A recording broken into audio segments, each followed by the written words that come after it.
Você está viajando por outra dimensão, um lugar não apenas da visão e do som, mas também da mente. Uma jornada em uma terra maravilhosa, cujos limites são os da fantasia. Sua próxima parada, além da imaginação. How about that drink? Do you want to tell me who you really are?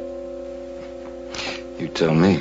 You know, Dane's coming back, and if you knew what was good for you, why... Oh, I know what's good for me. You. Don't touch me. Don't touch me. Don't... Who am I, baby? Dane.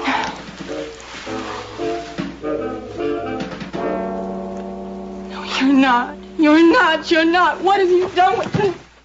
I have some unfinished business. Olá, ouvinte! Seja bem-vindo a mais um episódio sobre a série clássica Além da Imaginação. Eu sou a Angélica. E eu sou o Marcos. Hoje nós iremos falar sobre o episódio número 83, no geral da série, episódio número 18 da terceira temporada, Dead Man's Shoes. Seria os Sapatos do Homem Morto. Esse episódio é dirigido pelo Montgomery Pittman, com roteiro do já querido e apreciado Charles Beaumont. Detalhe, né? É Charles Beaumont e também o Sir Rich, né? Que, na verdade, escreveu muitos roteiros em parceria com Charles Beaumont. Esse episódio é um episódio que ele é muito rememorado. Teve muitos remakes dele, contado assim de diversas maneiras diferentes, né? Tem uma versão, por exemplo, da série dos anos 80, que é com a Helen Mirren. A gente vai falar um pouquinho, tá? É que a gente quer primeiro fazer a sinopse e comentar o episódio. E também tem na série dos anos 2000, né? Interessante que da Helen Mirren, já o protagonista é uma mulher. É a Helen Mirren, claro, né? E você tem nos anos 2000 também uma mulher como protagonista. Eu gosto muito desse episódio, sabe? Tem um filme do Adam Sandler, né? Que é o The Cobbler, né? O Trocando os Pés. Que ele é visivelmente, né, inspirado também nessa história de Além da Imaginação. É um filme muito criticado, não assisti. Eu não vi nem vou ver. Eu também não fiquei muito animada, não. Tava dando uma lida na sinopse aqui e, poxa, realmente não, não parece ser muito interessante, não.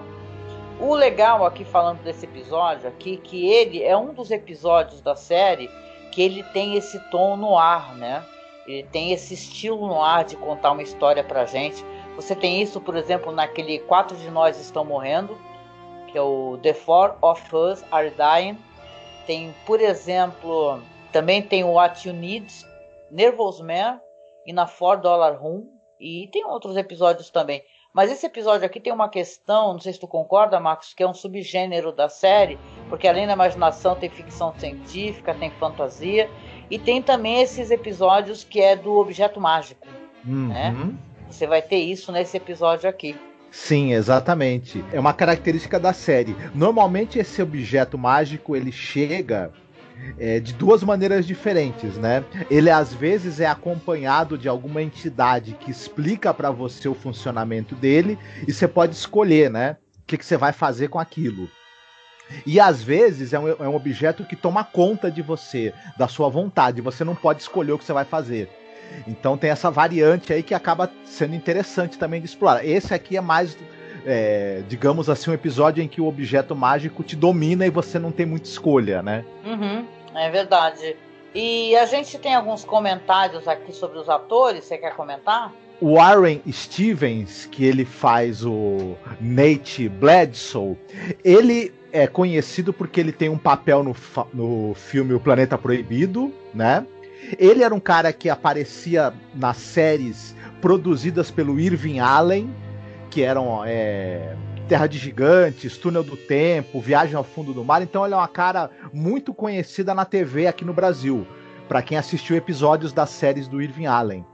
E ele também ficou famoso porque ele participou de uma série que eram Os Lanceiros de Bengala. Eu acho que pouca gente vai lembrar dessa série. Enfim, eu também acabei não assistindo, mas... Eu nunca ouvi falar.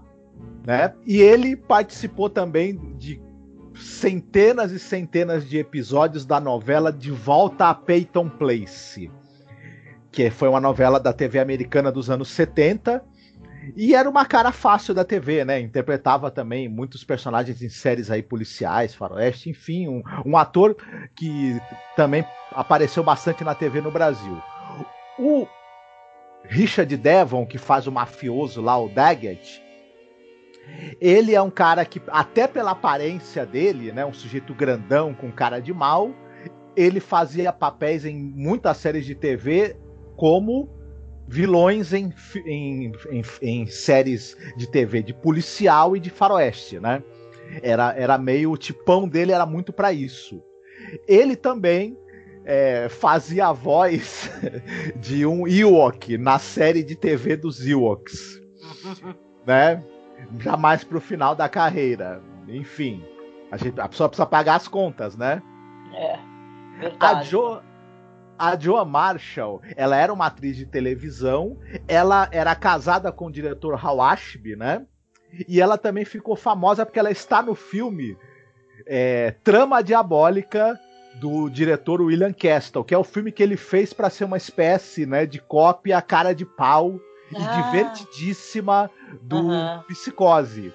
Não, e né? tem uma história tão legal, né? Isso daí. William Castle, para quem não conhece, né, caiu aqui meio de paraquedas, ele é um dos diretores mais divertidos de você acompanhar os filmes dele e as histórias que envolvem os filmes do cara. Que ele era um grande de um marqueteiro, né? Ele fazia aquele negócio dar choque nas pessoas, nas cadeiras de cinema.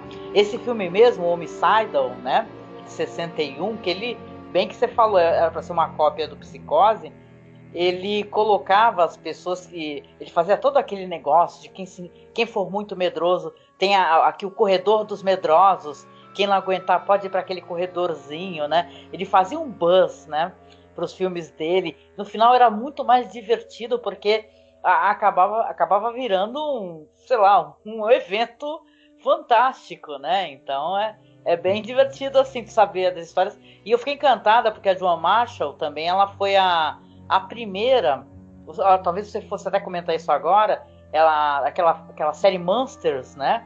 Ela fez o episódio piloto, na verdade, que nem foi transmitido, né? Ela ia ser a mãe lá do Monsters, né? Dessa série famosa e tal, né? Então eu tenho muita simpatia. Pra mim, eu não conheço o ator, né? Mas pra mim, ela é uma personalidade também muito divertida de se acompanhar a história da vida dela. Sim, com certeza. Os outros atores, que basicamente fazem os capangas mafiosos do Daggett e a namorada do Daggett, eram atores de televisão, né? Basicamente, e que interpretavam muitos personagens. O Ben Wright, o Harry Swagger, o Ron Haggerty e a Florence Marley eram atores de TV e apareciam em séries de policial, em séries de faroeste, enfim. Né? Sim. E o episódio também teve essa versão de 2002, né? Dessa série dos anos 2000, que é Dead Man Eyes. Também vai para um outro lado, né? Parece que cada um quis colocar uma coisa diferente, mas o que foge mais aí é o Dead Man's Eyes, né? Porque é uma trama assim, onde vai ser nos óculos, né? Que a pessoa vai ter uma visão. Poxa, é muito interessante você assistir esse episódio, você assistindo os outros. Então eu vou tentar colocar para vocês aqui dentro da publicação esses outros episódios também, porque eu tenho todos em casa. Eu tenho aqui essa série dos anos 80 todinha. Eu tenho também essa dos anos 2000, que tem uns episódios legais, outros não, né? Mas tem várias curiosidades aqui pra gente comentar, né, Marcos? Com certeza. Sim. Sobre esse episódio, né? Um daqueles episódios cheios de curiosidades, né? Sim, como você mesma falou, ele teve, né, as refilmagens que são interessantes, principalmente a refilmagem com a Helen Mirren. Vale muito a pena a gente falar sobre ela, porque eu acho que ela chega a ser até superior ao episódio original. Mas, enfim. Sim, e foge da estética, né? Porque é passado em Beverly Hills, né? Com tudo com muita luz, né? Aquelas imagens bem claras, né? Totalmente diferentes. Foram para outro lado e é dirigida pelo Peter Medak, que é um diretor. Sim. E pelo amor de Deus, gente, ele é incrível, sabe? Esse diretor de The Changeling, que é um dos filmes de Mansão Assombrada que eu mais gosto, né? A gente tem um podcast sobre isso, Mansões Assombradas. E A gente fala aqui do Montgomery Pittman, né, que dirige esse episódio, e é interessante porque a gente comenta em alguns episódios aqui que ele dirige e também escreve, né? Então dessa vez ele está aqui dirigindo um episódio escrito por outra pessoa. Eu queria comentar também rapidamente aqui sobre essa questão do Charles Belmont e do Osserich. Uhum. Tem vários episódios aí que os dois têm essa parceria, né? E tem uma curiosidade assim que eles tinham esse negócio desse amor, né? Por automóveis, corridas, né? E eles se aproximaram devido a esse afeto que eles tinham, esse interesse em comum, né? Tanto que o Osserich, por exemplo, ele tem vários manuais, né, sobre conserto de motocicleta, publicações em revistas especializadas, né? Então, na verdade, o Charles Belmont também, né? A gente comenta naquele episódio Elegy, que é lindo, o quanto no conto original do Charles Belmont tem uma longa, né, passagem dos personagens, na verdade, por uma pista de corridas, né? Claro que foi cortado no episódio, né? Então, mas tinha toda essa coisa assim deles serem pessoas muito especializadas para escrever e falar sobre isso, né? Em revistas especializadas, inclusive eles colocavam alguns ensaios naquela revista Playboy, né? Saiu alguns contos deles também. Mas o Rich, ele não tá acreditado, né? Então, não, mas eles tinham esse negócio, e detalhe em vários roteiros. Claro que eu não tô tirando aqui também o fato do Charles Belmont escrever, sim, sozinho alguns roteiros, mas depois, mais pra frente, e mais ainda depois, como o Charles Belmont ele faleceu muito jovem, a gente comentou, ele delegava essa responsabilidade pro Osserich, e eles acabavam escrevendo juntos algumas coisas, né? Sim. Ele pegava uma carga muito grande de trabalho e ele acabava terceirizando, né? Principalmente pro Osserich escrever junto com ele. E depois que ele ficou doente também, que ele teve uma doença degenerativa que acabou matando ele aos 38 anos, o Charles Belmont. À medida que a doença foi avançando, ele continuou trabalhando, mas precisando cada vez mais de auxiliares, né? Para completar o trabalho para ele. Sim, e ele tinha muita demanda, né? Porque ele era muito requisitado, né?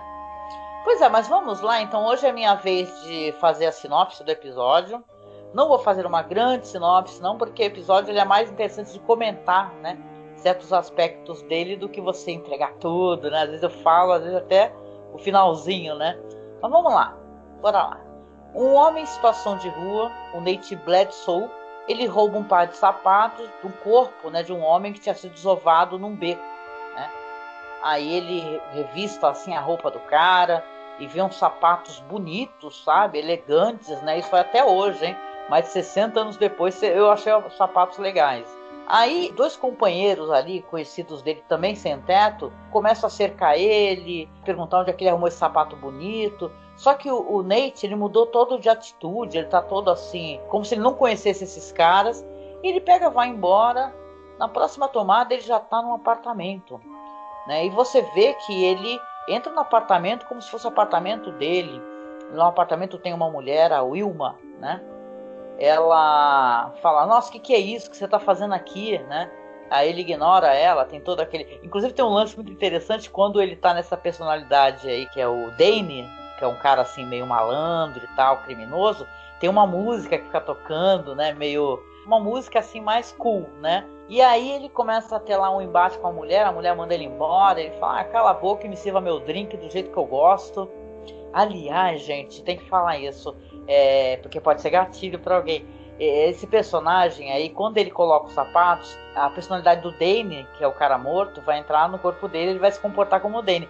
E ele agride a namorada, a Wilma, né? Ele dá uma tapa na cara dela, tem uma hora que dá uma tapa. Então isso daí pode ser meio gatilho pra alguém, né? É meio triste, assim, o personagem dela, eu fiquei meio chateada, né? É tipo como se fosse, mulher de malandro, né? Até porque depois ele dá um beijo na boca dela.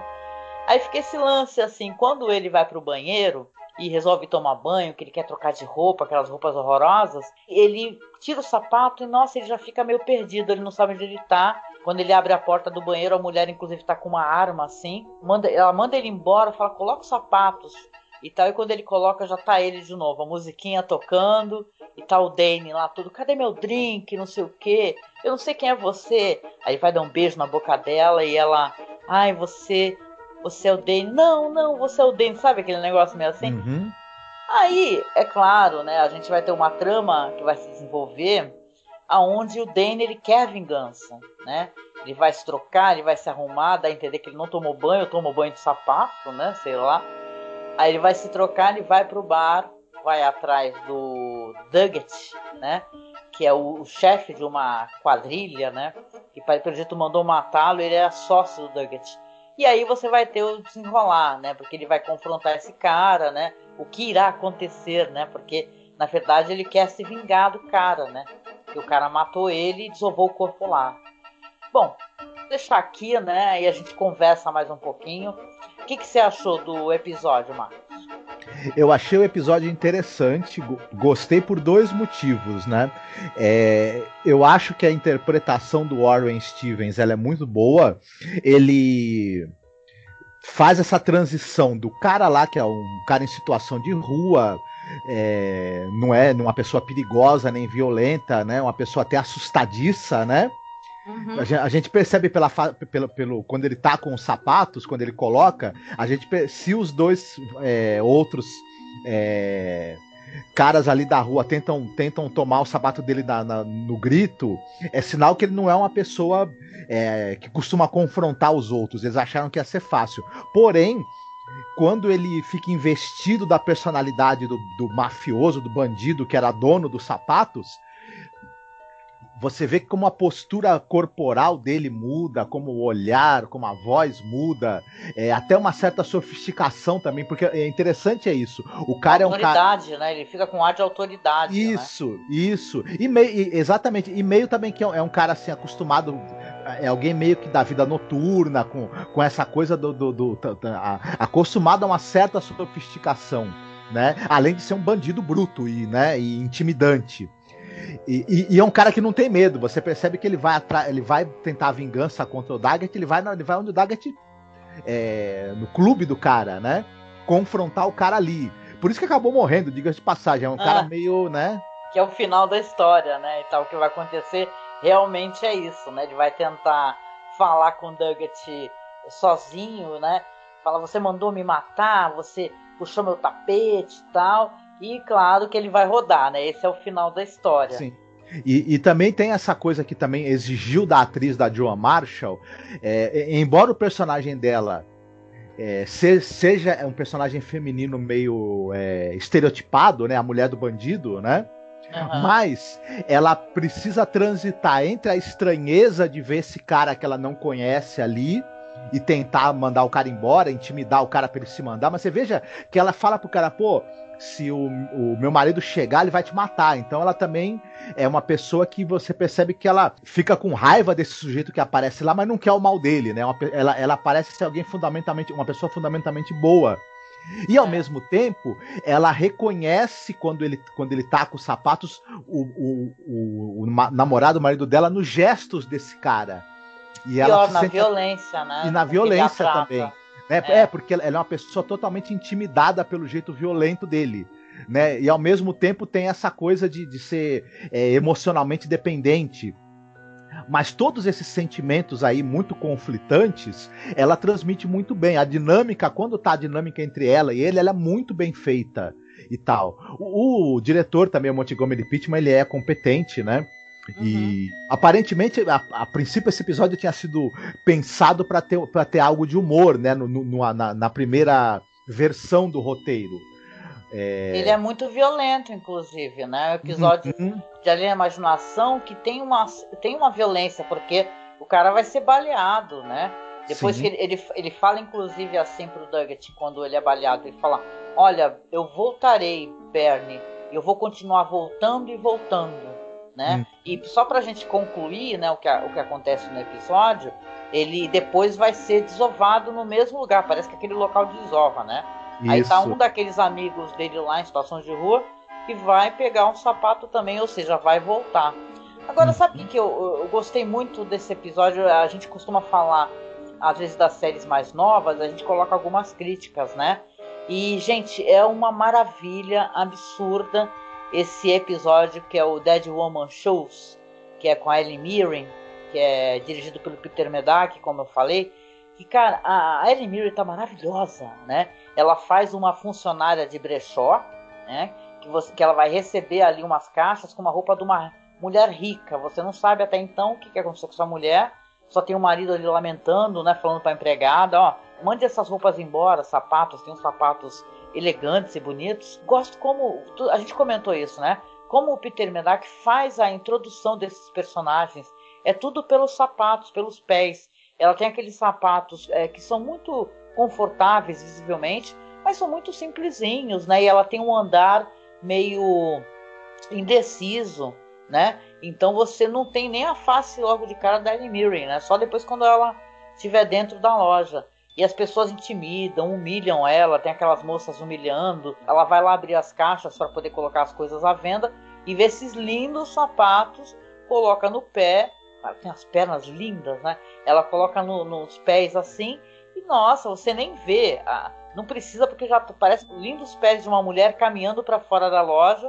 Aí a dona fica chamando Mad, e ela simplesmente sai, né? Não dá nem, sabe, satisfação, tem uma empáfia, né? E uma autoridade também. Então isso tudo foi muito bem colocado ali pela roteirista, que é a Lynn Barker. Inclusive você vai gostar de saber que essa roteirista, ela escreveu, por exemplo, episódios de Jornada nas Estrelas. Sim. Acho que ela já é falecida, né? Acho, né? Ela tem versões com gêneros diferentes. Se você tem os sapatos da mulher morta, você tem, por exemplo, tem o Little Girl Lost, nessa temporada que a gente está comentando. Ela escreveu o Little Boy Lost. Né? Uhum. Então é interessante. Eu gosto muito de como ela escreveu esse roteiro. E você estava falando, né, que a série ela é toda passada de uma maneira muito diferente. A gente comentou que é em Beverly Hills, mas ela é muito interessante o jeito como ela faz a abordagem. Porque se nesse episódio vai ter o cara confrontando no bar o bandido, né, o cara que mandou matar, nessa série mais nova, dos anos 80, você tem ela ligando pro cara, meu. Uhum. É muito legal, ela liga, né? Fala, ó, sim, sabe com quem que você tá falando? Aí ele, não, com Susan, entendeu? Ele fala, não, mas a minha mulher morreu. Ah, morreu? Sabe? É muito interessante, né? Esse episódio. Uhum. No episódio original, o diretor escolhe fazer uma dinâmica de duplas, né?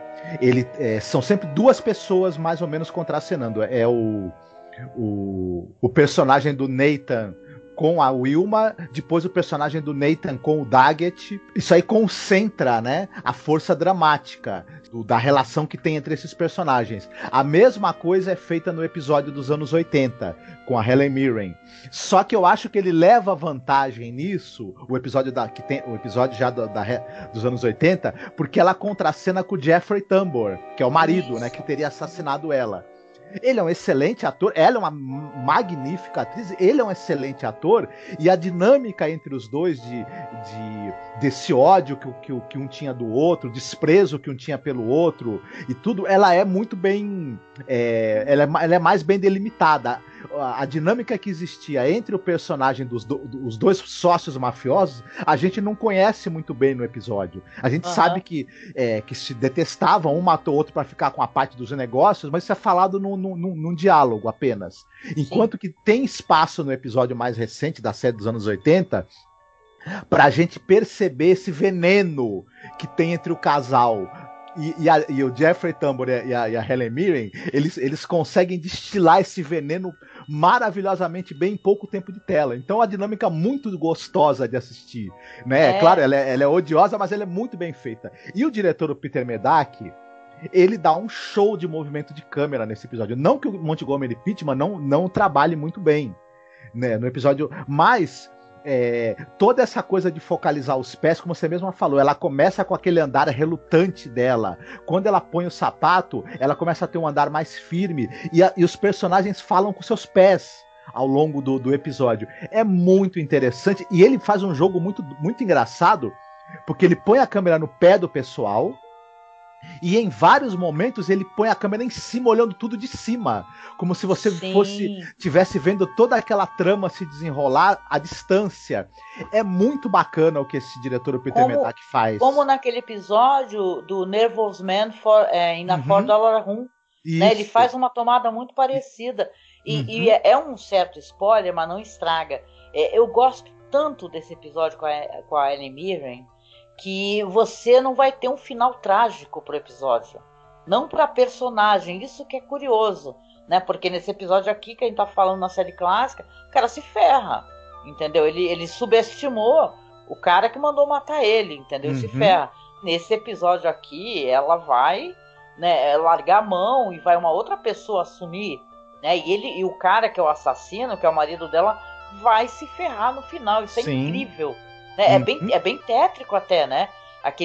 Os últimos sons que tem no episódio são dos tiros que o cara tá recebendo. Exatamente, é um final bem bacana, assim, né? Ela joga fora os sapatos, a empregada de outra casa, né? Encontra os sapatos, veste e encontra a arma que ela jogou, né, fora, e aí o personagem lá do marido se ferra. E é muito legal esse episódio, esse final, e você sabe pelo som, né, do tiro. Enfim, é muito bem sacado, assim, como o episódio é construído, como ele é dirigido. A gente vê essas imagens, a gente vê por esse ângulo de cima a briga dos dois acontecendo, porque é a empregada que tá olhando, né? E ela sempre via as coisas ali de cima da escada, pra poder ficar vendo de butuca o que o casal tava fazendo. É verdade, é importante também esse personagem da empregada. E eu queria comentar rapidamente também que tem esse episódio dos anos 2000, que a trama vai ser de uma mulher, né, cujo marido foi assassinado. Ela tá no tribunal aguardando a sentença do cara, só que ela fica revoltada com a sentença, porque o cara pegou pouquíssimo tempo. Aí ela fala assim pro advogado, eu quero as coisas do meu marido, que estavam aí arroladas ao processo. E recebe lá várias coisas, inclusive um óculos. Quando ela coloca no carro, por algum motivo, o óculos, ela começa a ter a visão que ele teve antes de morrer, né? Então, cada vez que ela vai colocar esse óculos, ela vai ter mais pistas de como ele morreu. A princípio tem essa amiga dela, a Becca, né? Que é amiga dela, e ela começa até a suspeitar que ela está envolvida, né? Tem um final que também tem um plot twist, não que eu acho um grande episódio, eu só não quero contar o final. Mas aí, no caso, aí, o objeto mágico vai ser esse óculos aí, que aos poucos, conforme ela vai colocando, ela vai tendo mais pistas e vai construindo esse quebra-cabeça até ter esse plot twist aí. Não é um grande episódio, mas interessante, né? De certa maneira, para quem tá na cabeça, desde o episódio de Além da Imaginação, né? O antigo, para ver, né? Eu amo esse episódio de Além da Imaginação, ele é lindo, essa estética no ar, a música, por sinal, a gente sempre comenta, é daquele The Fever, né? A febre, né? Que eles fazem essa reciclagem de músicas que já foram usadas. E é muito legal, gente. O tema casa bem, né? Apesar que se eu fosse escolher um episódio assim com temática no ar, um dos que eu mais gostei foi aquele 4 de Nós Estão Morrendo. Tudo, cara, aquele negócio de cidade, de luzes piscando, do caso do cara em péssima situação, tem aquela narração em off, sabe? Eu gostei muito disso. É que esse episódio que você falou, o 4 de Nós Estão Morrendo, ele pega elementos do noir e ele subverte através de um elemento fantástico de uma maneira incrível, né? É muito interessante. E é do John Brown, né? Isso. Sim. E o John Brown traz um pouco dessa coisa da linguagem também do expressionista, né? Sim. Mas até remetendo mais ainda ao expressionismo, porque a gente sabe que a linguagem do noir se alimentou muito do expressionismo, né? E tudo. Sim. Só que aqui você tem, nesse episódio da série do Rod Serling mesmo, da série dos anos 60, ela tem uma linguagem do noir e do episódio policial mais clássico, mais óbvio, né?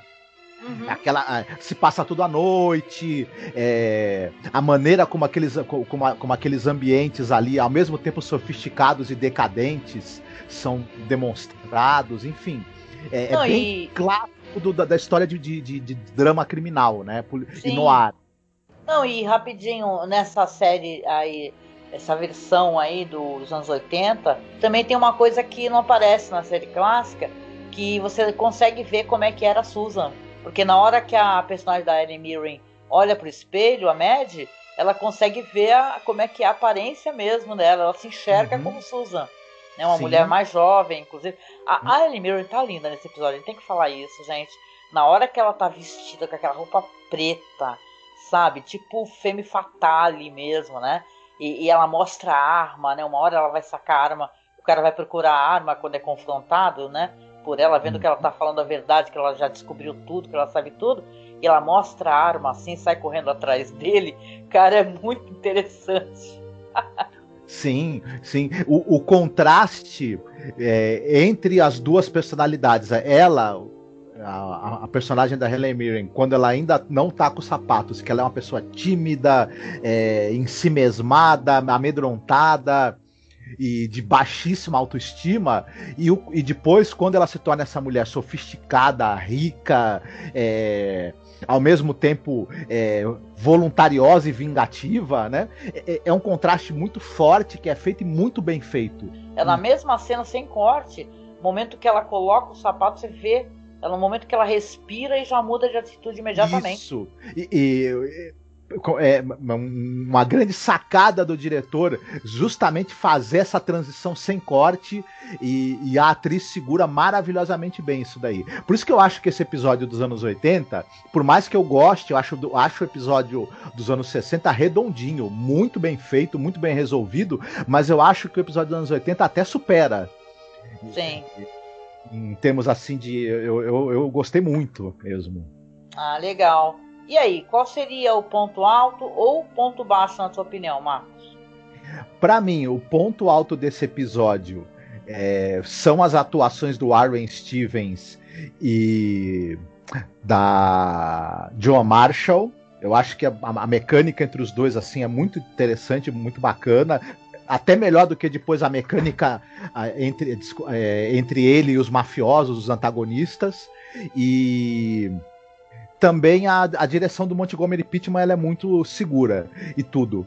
O ponto baixo é que não é exatamente um ponto baixo, mas é que não é o melhor episódio pra mim da série que usa esse elemento do objeto mágico. Tem episódios que eu acho até mais interessantes do que esse, já na própria série do Além da Imaginação, né? Mas, de qualquer maneira, eu gostei bastante do episódio, achei interessante. Ah, eu gostei também do episódio. Pra mim é tudo isso que você falou. Adorei a Joan Marshall. Só não gostei disso, gente, do negócio de ter uma mulher, né? Que é tipo mulher de malandro, que é essa expressão horrorosa, né? E tal, mulher tomando tapas na cara toda hora. E o fato dela tomar tapa e depois o cara dá um beijo nela, ela reconhece assim, ela se envolve naquele beijo como se ela não tivesse sofrido uma agressão, sabe? Minutos atrás. Isso daí fazer o quê, né? Era assim que as mulheres eram retratadas. Ou eram aquelas femme fatales que levavam o homem à ruína, né? Que é uma coisa que tem muito nesse estilo noir, né? De cinema.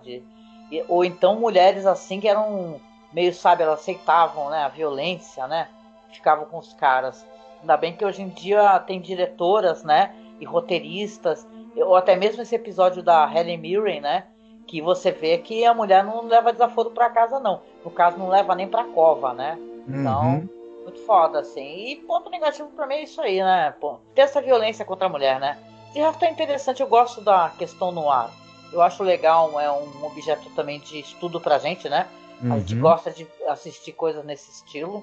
E aí, você tem algum filme ou série pra recomendar? Tenho. Eu acho que nós já conversamos sobre esse filme em outras oportunidades. Em 1924, o diretor Robert Vienne, que é o diretor do Dr. Caligari, né, do gabinete do Dr. Caligari, ele dirigiu um filme novamente com o Conrad Veidt no papel principal, chamado As Mãos de Orlac, que basicamente é um pianista que ele perde as mãos e ele tem mãos implantadas. Porém, essas mãos eram de um cara acusado de assassinato. E será que essas mãos vão exercer uma influência sobre ele, que ele vai começar a ter atitudes violentas e até homicidas? Maravilhoso, meu Deus do céu. Conrad Veidt está incrível no filme. Filmaço, vale muito a pena ser assistido. Então, quem tiver oportunidade, não deixe de ver, que você vai ter uma experiência muito, muito interessante. Muito legal, assista mesmo, porque, gente, é pouco falado, né? Não vejo muita gente falando das Mãos de Orlac. E eu acho que tem fácil por aí, gente. Eu vou deixar linkado na publicação. Olha, eu acho que vou pegar a mesma vibe que você. A gente falou de episódios que tem a questão do objeto mágico, você colocou a questão da carne, né? Quando tem uma alteração na sua carne e você muda de atitude, né? No caso do Orlac, ele começa a achar que as mãos, que praticam a violência não são as mãos dele, né? Ele é dominado pelas mãos. Eu vou para a questão do terror também, eu gosto disso, dessa ideia. Eu vou falar do The Eye, A Herança. Opa! Que no original é o Gingwai, né? Um filme de 2002, filme de Hong Kong, Singapura. É o Oksai Peng-chan e o Danny Peng. Esses dois aí, eles têm vários filmes legais, a gente chegou a assistir vários filmes dos caras, vale a pena para quem não conhece os diretores, né? E tem a minha xará, né, no filme, a Angélica Lee, que ela faz o personagem, que é uma jovem chinesa, que ela é cega desde os 2 anos de idade. Uma hora vai ser aberta a oportunidade dela fazer um transplante de córnea, para ela voltar a enxergar, e aí se tornar mais independente. O que acontece? Ela começa a ver coisas, e ela, até pela cegueira que ela tem há muitos anos, né, ela demora para entender o que está acontecendo, mas ela começa a ver, por exemplo, fantasmas, pessoas mortas no hospital. Tem umas cenas, assim, é um leve spoiler, assim, mas eu lembro porque, gente, eu sou fãzoca desse filme há muitos anos. Ele tem uma cena que ela está num restaurante, e lá, até por uma questão cultural, você tem um cara cozinhando ali, né, para todo mundo ver, e tem várias carnes penduradas, linguiças, defumados, né, ali.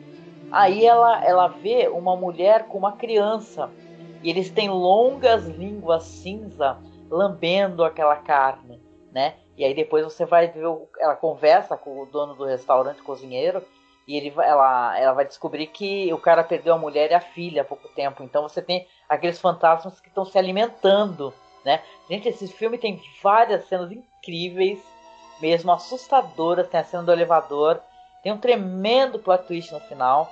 Então tem essa questão, né, da troca, né, que a gente tá falando. E nesse caso são as córneas, né? E ela vai virar um filme de investigação, sabe? Um filme dramático. Eu gosto muito desse filme, gente.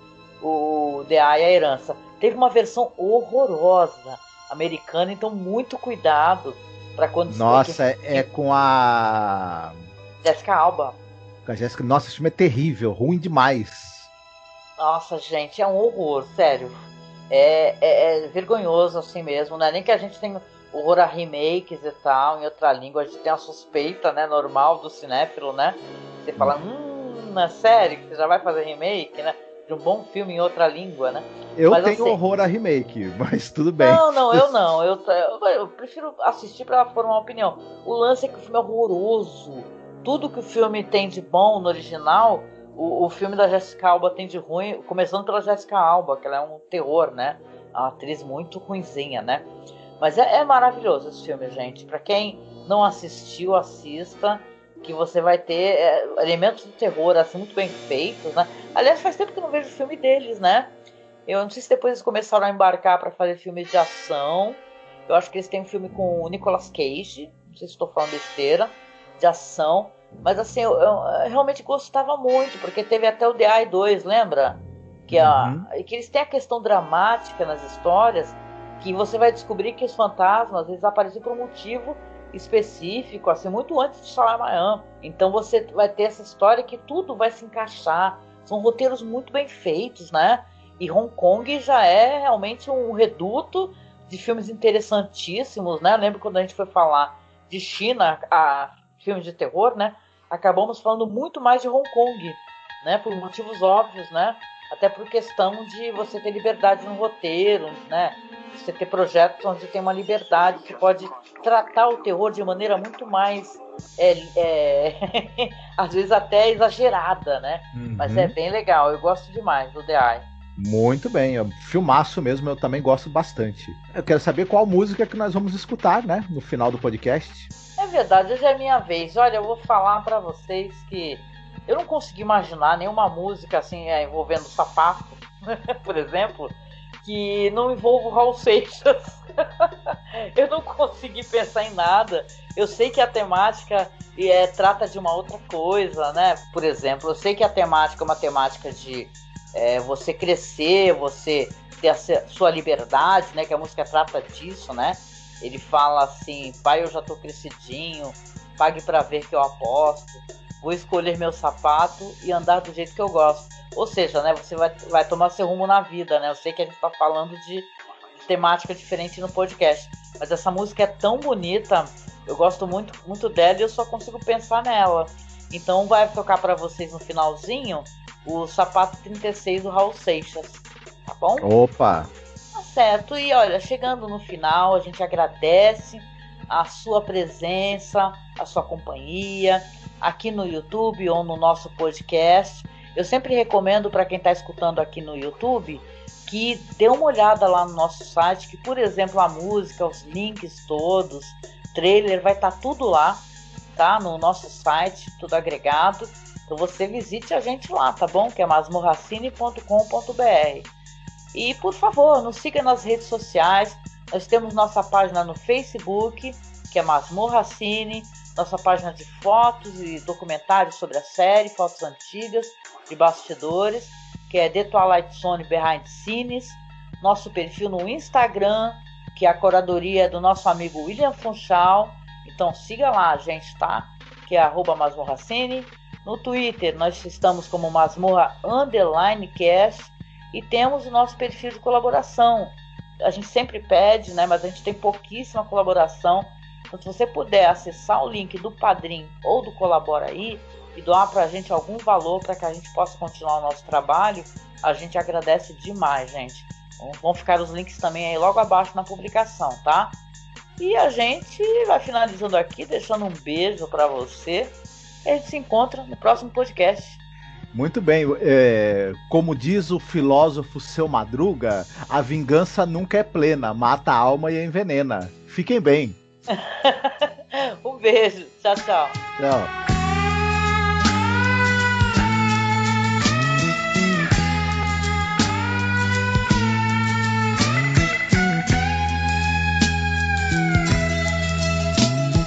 Eu calço 37, meu pai me dá 36. Dói, mas no dia seguinte aperto meu pé outra vez. Eu aperto meu pé outra vez. Pai, eu já tô crescidinho, pague pra ver que eu aposto.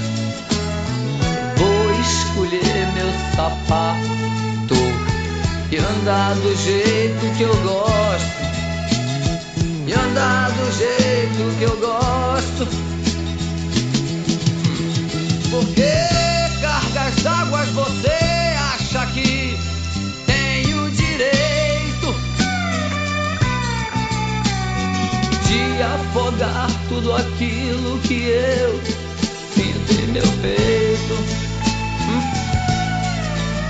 Você só vai ter o respeito que quer na realidade no dia em que você souber respeitar a minha vontade. Meu pai, já tô indo me embora.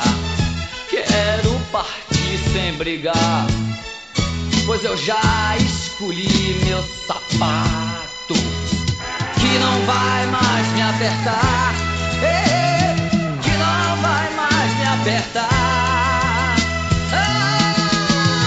Porque cargas d'águas você acha que tem o direito de afogar tudo aquilo que eu sinto em meu peito. Você só vai ter o respeito que quer na realidade no dia em que você souber respeitar a minha vontade. Meu pai, já tô indo me embora.